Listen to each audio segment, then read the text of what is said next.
बहू ने एक ही दिन में सबकी औकात दिखा दी। मेरा पति व्यापार यात्रा पर गया था और उसकी माँ ने मेरी ही कंपनी की गर्भवती कर्मचारी के साथ उसकी शादी की तस्वीरें पोस्ट कर दी। लेकिन जब वो उस बंगले में लौटे जिसका खर्च मैं उठाती थी, तो दरवाज़ा नहीं खुला और वहीं से उनकी सबसे बड़ी गिरावट शुरू हुई। करीब रात 9 बज रहे थे और मैं अभी पुणे में कॉर्पोरेट कार्यालय में बंद थी। साल के सबसे बड़े प्रोजेक्ट को पूरा करते हुए हफ्तों से मेरी जिंदगी मीटिंग, रिपोर्ट, साइनिंग और निवेशकों के कॉल के बीच फंसी हुई थी। मैं पूरी तरह थक चुकी थी। शरीर टूट रहा था, लेकिन अंदर से संतुष्ट थी। इस सारी मेहनत का एक ही मकसद था, उस परफेक्ट जिंदगी को बनाए रखना जिसे मैं अपने पति के साथ बना रही थी। रोहन मेरा आदर्श पति, मेरा जीवन साथी, वो आदमी जिसने मुझे बताया था कि वो सिंगापुर में एक बड़ा सौदा पक्का कर रहा है। मैंने उसे संदेश भेजा, अपना ख्याल रखना, तुम्हारी बहुत याद आ रही है। कोई जवाब नहीं आया। थोड़ा ध्यान हटाने के लिए मैंने इंस्टाग्राम खोला और वहीं मेरी दुनिया टूट गई। पहली तस्वीर मेरी सास श्रीमती शालिनी की थी। वो मुस्कुरा रही थी, हाथ में फूलों का गुलदस्ता था। पहले तो मुझे समझ नहीं आया कि मैं क्या देख रही हूँ। फिर मैंने जूम किया और मेरी सांस रुक गई। वो एक शादी थी और दूल्हा क्रीम कलर की शेरवानी में ऐसे मुस्कुरा रहा था जैसे उसे नई जिंदगी मिल गई हो। वो रोहन था, मेरा पति। उसके बगल में सफ़ेद लहंगे में एक हाथ अपने पेट पर रखे और चेहरे पर जीत का भाव लिए खड़ी थी काव्या, मेरी ही कंपनी की एक जूनियर कर्मचारी। मैंने उसे तुरंत पहचान लिया। 24 साल की महत्वाकांक्षी, चुप रहने वाली, और जब भी रोहन कार्यालय आता था वो हमेशा उसके आसपास ज़रूरत से ज़्यादा मंडराती रहती थी।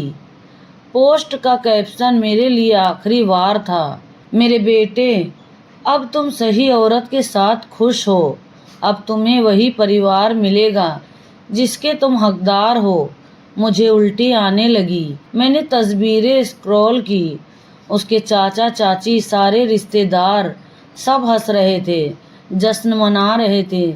सबको पता था, सब शामिल थे। जब मैं पागलों की तरह मेहनत कर रही थी मुंबई के जुहू इलाके में हमारी हवेली की किस्तें भरने के लिए, उसकी लग्जरी कार, उसके कार्ड, उसकी यात्राएं और यहाँ तक कि उसकी माँ के शौक पूरे करने के लिए, तब वो सब मिलकर मेरी बर्बादी का जश्न मना रहे थे। मैंने तुरंत अपनी सास को फ़ोन किया। ये मजाक है ना? उन्होंने ठंडी हंसी के साथ जवाब दिया, बेवकूफ़ मत बनो अनन्या, तुम रोहन को कभी बच्चा नहीं दे सकी। काव्या दे सकती है। वो प्रेग्नेंट है। उसे पता है कि एक मर्द को कैसे संभालना है, तुम्हारी तरह नहीं जो बस काम और पैसों में डूबी रहती है। मैं स्तंभ रह गई। रोना चाहती थी, चिल्लाना चाहती थी, फोन दीवार पर मारना चाहती थी, लेकिन मेरे अंदर कुछ और जन्म ले चुका था। ठीक 8:17 पर रिया का फोन आया। वो आ गए। गार्ड ने बताया कि रोहन ने जबरदस्ती अंदर आने की कोशिश की। उसने कहा कि ये उसका घर है। फिर उसने तुम्हारे बारे में पूछा। फिर जब मुझसे बताया गया कि प्रॉपर्टी पूरी तरह तुम्हारे नाम पर थी और बिक्री हो चुकी है, तो वो सड़क पर ही चिल्लाने लगा। मैंने एक पल के लिए आंखें बंद की, दर्द से नहीं, स्पष्टता से। सालों तक मैंने रोहन को अपने घर में ऐसे चलते देखा जैसे उसने खुद को बनाया हो। वो फर्नीचर चुनता था, कर्मचारियों को आदेश देता था, वो अपने दोस्तों के साथ महंगी वाइन खोलता था, बगीचे में इटालियन मार्बल और वाइन सोफा के दिखावे करता था। जैसे ये सब उसकी मेहनत का नतीजा हो। और मैंने उसे ऐसा करने दिया क्योंकि मैं उससे प्यार करती थी। क्योंकि जब एक औरत सच्चा प्यार करती है तो कभी कभी अपनी जिंदगी का केंद्र भी बिना महसूस किए देती है। लेकिन प्यार रजिस्टर पर साइन नहीं करता, ना ही नोटरी के खर्चा उठाता है। उन्हें लिफाफे दे दो, मैंने रिया से कहा। 15 मिनट बाद गार्ड ने एक मनीला लिफाफा उन्हें पकड़ा दिया। उसके अंदर 3 चीजें थी। पहली हवेली की बिक्री की कॉपी, दूसरी उसके सभी कार्ड के रद्द होने का संयुक्त खातों के फ्रीज होने का दस्तावेज, तीसरा मेरा लिखा एक पत्र। रोहन, तुमने मेरे पैसे, मेरी संपत्ति और मेरी सामाजिक पहचान का इस्तेमाल करके किसी और से शादी की। अब तुम लौटे हो ये सोचकर कि तुम्हारा हक अभी भी उन चीजों पर है जिन्हें तुमने कभी बनाया ही नहीं। घर बिक चुका है, तुम्हारी सारी पहुंच खत्म हो चुकी है, तुम्हारे कार्ड अब मौजूद नहीं है। मुझे ढूंढने की या किसी चीज के मालिकाना हक जताने की कोशिश मत करना जिसे तुमने खुद नहीं कमाया। तुमने मेरी खामोशी को मेरी कमजोरी समझ लिया, यही तुम्हारी सबसे बड़ी गलती थी। अनन्या के अनुसार पत्र पढ़ते समय रोहन के हाथ कांप रहे थे। फिर उसने मुझे फोन किया। मैंने उसे 8 बार बजने दिया, फिर उठाया। तुमने क्या किया है? वो चिल्लाया। क्या पागल हो? मैंने शांत स्वर में जवाब दिया। अब मैं जाग चुकी हूँ। पीछे से काव्या के रोने की आवाज आ रही थी। वो पूछ रही थी कि अब वो कहाँ जाए, क्या करे, बच्चे का क्या होगा। रोहन ने उसे चुप रहने के लिए डांटा। उस एक आवाज ने मुझे फिर याद दिलाया, रोहन जैसे आदमी तभी तक आकर्षक रहते हैं जब तक उनके पास दिखावे का मंच होता है। तुम मुझे बताए बिना घर नहीं बेच सकती, उसने कहा। मैं बेच चुकी हूँ, मैं तुम्हारा पति हूँ। ऐसा लगता है शादी की तस्वीरों में तो तुम किसी और के पति बनने में व्यस्त थे। वो चुप हो गया। हम इसे ठीक कर सकते हैं अनन्या, उसने अचानक मीठा चालाक लहजा अपनाया। ये बस एक प्रतीकात्मक समारोह था। मैं हंस पड़ी। तुम्हारी माँ ने तुम्हें सही पत्नी और योग्य वारिस के लिए बधाई दी है, ये कोई गलती नहीं थी। मैंने बिना उसे खत्म किए फोन काट दिया। लेकिन गिरावट यहीं नहीं रुकी। अगली सुबह मेरी फाइनेंस डायरेक्टर ने मुझे तुरंत बुलाया।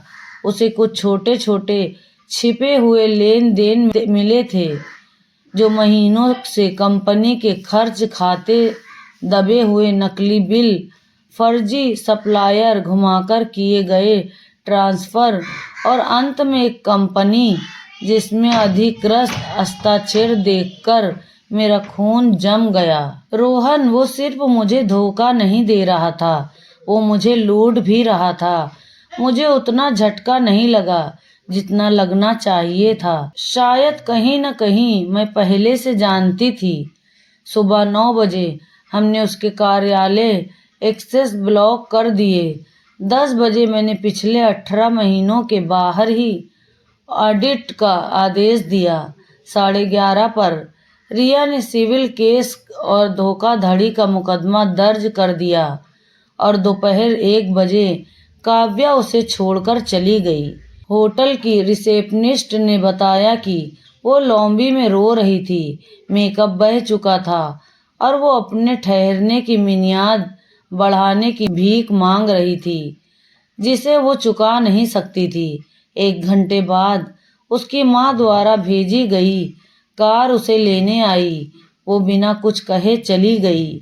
जब रिया ने मुझे ये बताया तो मुझे खुशी नहीं हुई, मुझे सिर्फ न्याय की सटीकता महसूस हुई। रोहन ने सोचा था कि वो 2 तरह की औरतों को रख सकता है, एक जो घर बनाती है और एक जो सजाती है।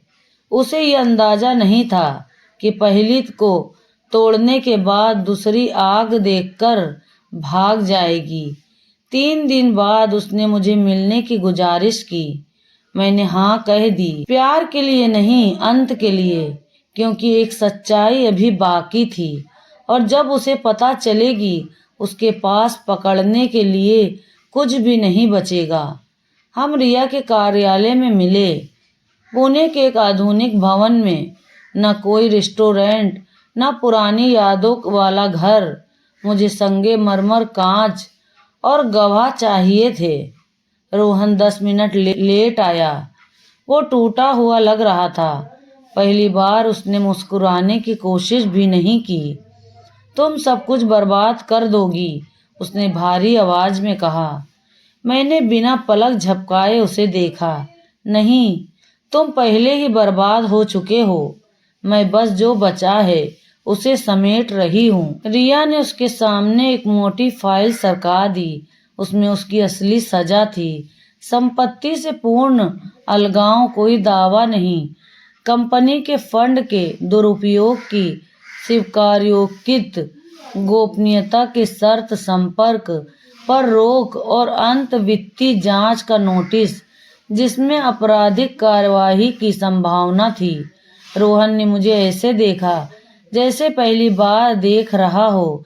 मुझे नहीं लगा था कि ऐसे कर सकती हो, उसने धीरे से कहा। मैं थोड़ी आगे झुकी। यही तुम्हारी सबसे बड़ी समस्या थी। तुमने कभी ये जानने की कोशिश ही नहीं की कि तुम किससे शादी कर रहे हो। लंबी चुप्पी, भारी, और फिर उसने साइन कर दिया। मजबूरी में, समझदारी में। जब वो खत्म हुआ उसने पेन नीचे रखा और पूछा, क्या तुम ये भी नहीं पूछोगी कि मैंने ऐसा क्यों किया? मैंने गहरी सांस ली। नहीं, क्योंकि जो आदमी मुस्कुराते हुए धोखा देता है, चोरी करता है और अपमान करता है, उसके पास कोई वजह नहीं थी जिसे सुनना जरूरी हो। उसने नजरें झुका ली। पहली बार उसके पास कहने के लिए कुछ नहीं था। वो इस कार्यालय से निकला बिना घर, बिना पत्नी, बिना पैसे, बिना पहचान के। मैं उसे लिफ्ट की ओर जाते हुए देखती रही, जैसे कोई जलती हुई इमारत से सिर्फ राख लेकर बाहर निकलता है। मैं वहीं बैठी रही, ना चुप, ना खुश, ना दुखी, कुछ और। उस रात मैं अपने नए स्थायी अपार्टमेंट में लौटी, खिड़कियां खोली, ठंडी हवा को अंदर आने दिया और खुद के लिए एक गिलास वाइन डाली। मैंने ना रोया, ना पुरानी तस्वीरें देखी, बस एक सच्चाई के बारे में सोचा। कुछ धोखे चिल्लाकर नहीं, बल्कि स्पष्टता से जवाब मांगते हैं। कभी कभी सबसे अच्छा बदला ये नहीं होता कि जिसने तुम्हें तोड़ा उसे तोड़ दिया जाए, बल्कि ये होता है कि तुम चुपचाप अपने हाथ हटा लो और उसे खुद गिरने दो। रोहन को लगा था कि वो एक हवेली में रह रहा है, लेकिन सच ये था वो गलत साम्राज्य में उधार की जिंदगी जी रहा था। और जब मैंने दरवाजा बंद किया तब मुझे समझ आया, मैंने एक शादी नहीं खोई, मैंने अपना नाम, अपनी शांति और अपनी किस्मत वापस पा ली। क्योंकि जब एक औरत समय पर जाग जाती है तो वो प्यार की भीख नहीं मांगती, वो खुद को चुनती है, और वही सबसे अन्यायपूर्वक अंत होता है। तो साथियों, आपको ये कहानी कैसी लगी नीचे कमेंट बॉक्स में ज़रूर बताएं। मेरे चैनल को सब्सक्राइब करें और अपने दोस्तों के साथ शेयर करना ना भूलें। पूरी कहानी सुनने का आप सबका धन्यवाद।